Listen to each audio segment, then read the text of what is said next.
editing Azra here. I was looking at day 19 and I've just jumped right into it without any context. So, and I also didn't open the advents. So let's open the advents and then I'll hand you over to Azra of day 19. Okay. Day 19 of the Lovebird Lane. Ignore my water damaged wall behind me.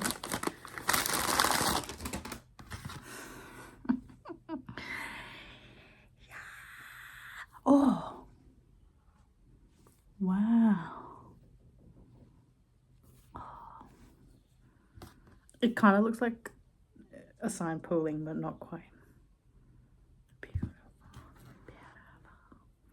I need to not whisper.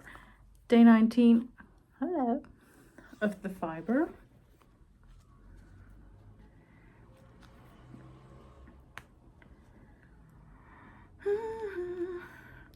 I hope you enjoyed the absolute chaos that was day 18. I was really on something. It looks like I'm wearing the same thing, but this is a different shirt, I swear.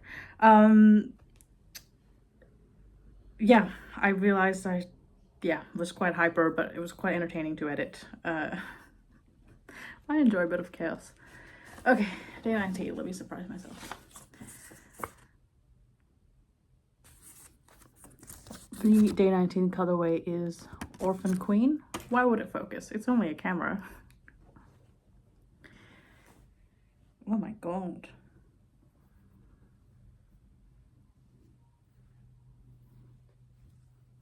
What? That's gorgeous.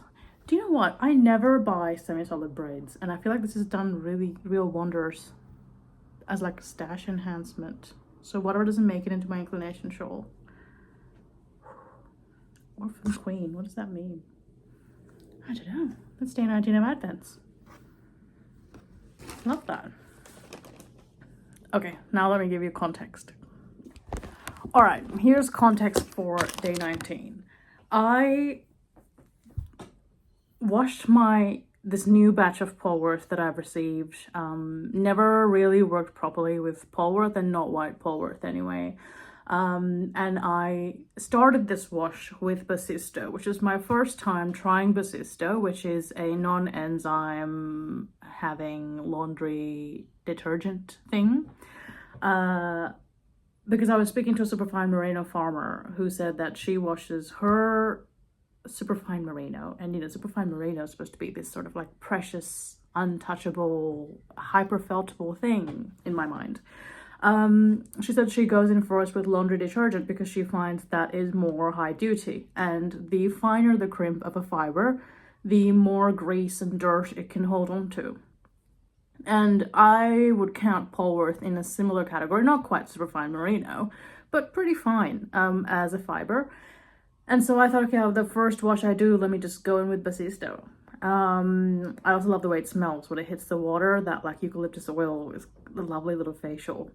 And what I should just call this video "Never Trust a Wet Fleece." I thought I had felt it. I think you can see at the end of day 18. I think I've felted this fleece, but I haven't. Okay, like this is a clump. Yes, it hasn't.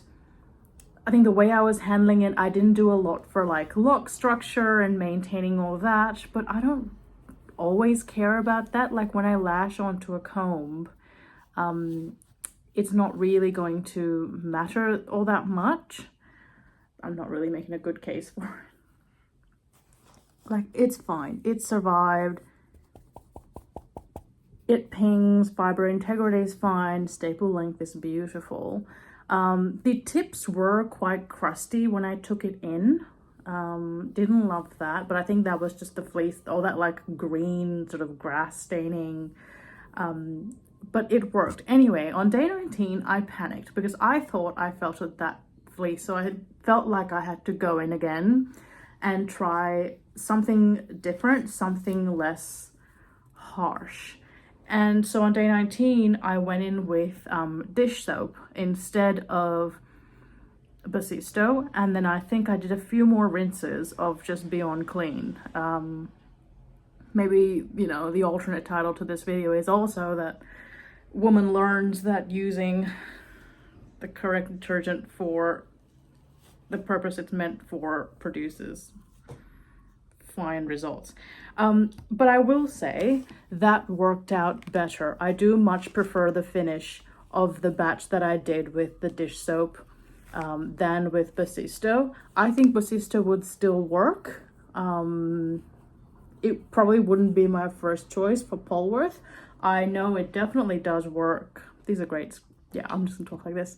It definitely works for Superfine Merino and something that is like high grease. So I think I might try it on like English Leicester. But the dish soap followed by Power Scour or Beyond Clean definitely worked better for maintaining and preserving lock structure. So what you're going to see for day 19 is just me Power Scour with the dish soap, basically, and the results of that. But yeah, I just thought I'd make that clear and reveal it. See, now I can't stop picking at the locks. This really is quite beautiful. It's quite soft. I won't get to comb this before I go on my Christmas hauls, but I know it'll be waiting for me when I'm back. I do have more of this to scour, but I might save that for the actual proper video I'll have to do on this, because this is really special. Polwarth. The difference is so negligible in a sense that I have been storing them together in the same bag. I don't mind mixing up the batches. I don't think I'll notice it during processing that much when I'm combing, but yeah, just a note that today is Polwarth take 2, and if this is your first time going for Polwarth scouring, I would rather follow today's method than yesterday, although yesterday was entertaining to do and watch.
Despite what I did yesterday, I'm just trying something new today because yesterday's wasn't, it worked okay, but it wasn't perfect. And I do want this fleece is too special for me to not try a different method. So today I did not cold soak or warm soak. I just went straight into that first wash with dish soap.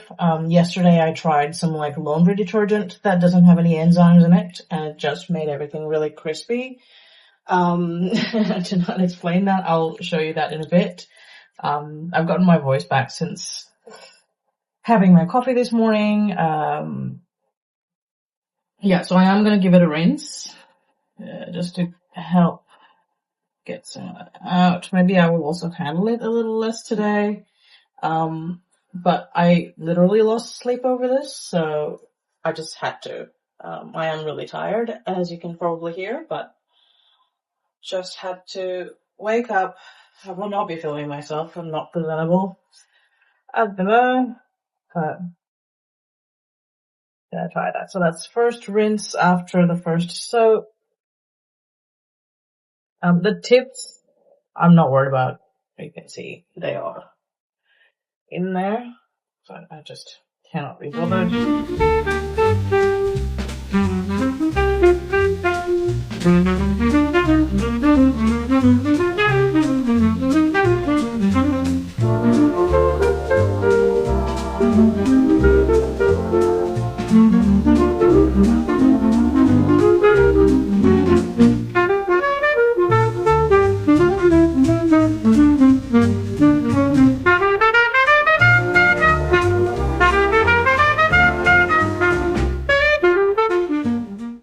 Okay, we are done with that second scour. I may have let it go for 20 minutes rather than 15, but that's okay. I'm gonna do the first part gloved, and I might give it a little rinse.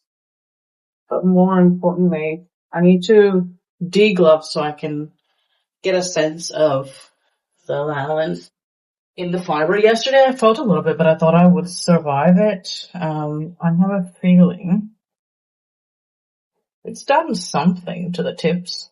Some of the tips. Yeah, I think the tips really need to be massaged out. Just so annoying. Like, see that it's dark, and then if I run it underwater and give it a bit of love, it comes off easy. I can't go around doing this. I'll just invite felting. So, let's get these full.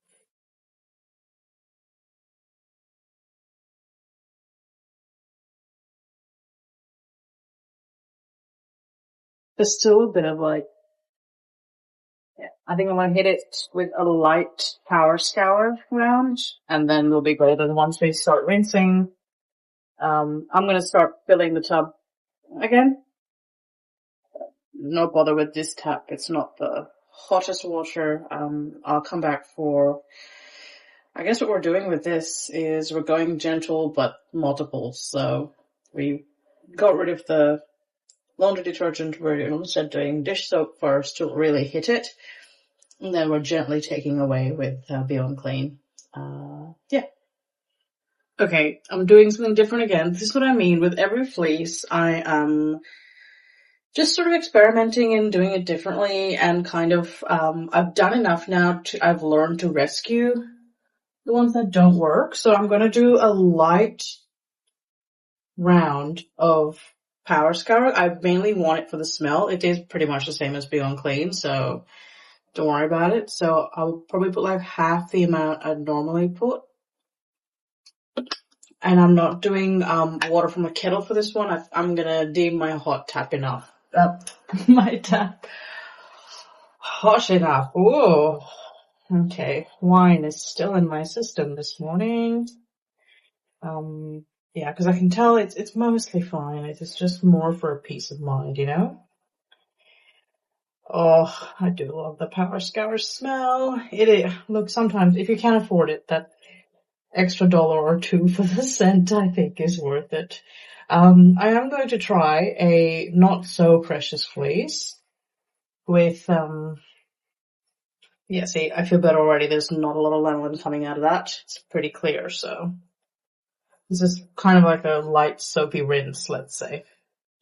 I'm going to try with a not so precious fleece, Beyond Clean with a few drops of essential oil. Yeah, because I've got the eucalyptus here, which could be nice, and it's really great for moth deterring as well. But I also do have lavender. The lavender is, I forget that this is not as hot as water from a kettle.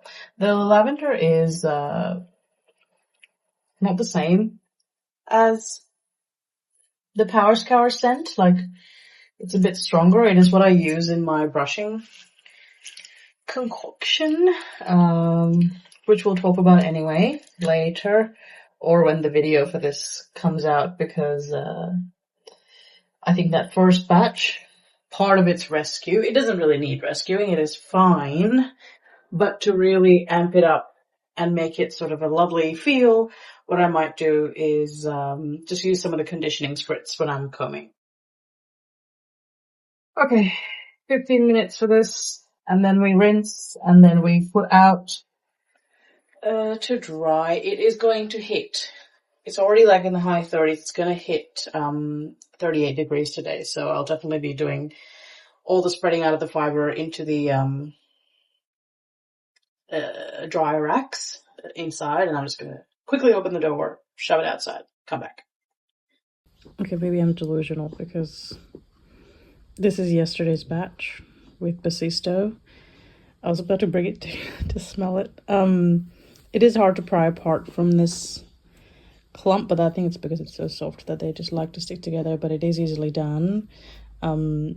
Look, this is beautiful. If a no enzyme laundry detergent is what you have, and you want to stretch your power scale and you want to just follow what I did yesterday, you absolutely can. It'll be lovely to compare it to today's results.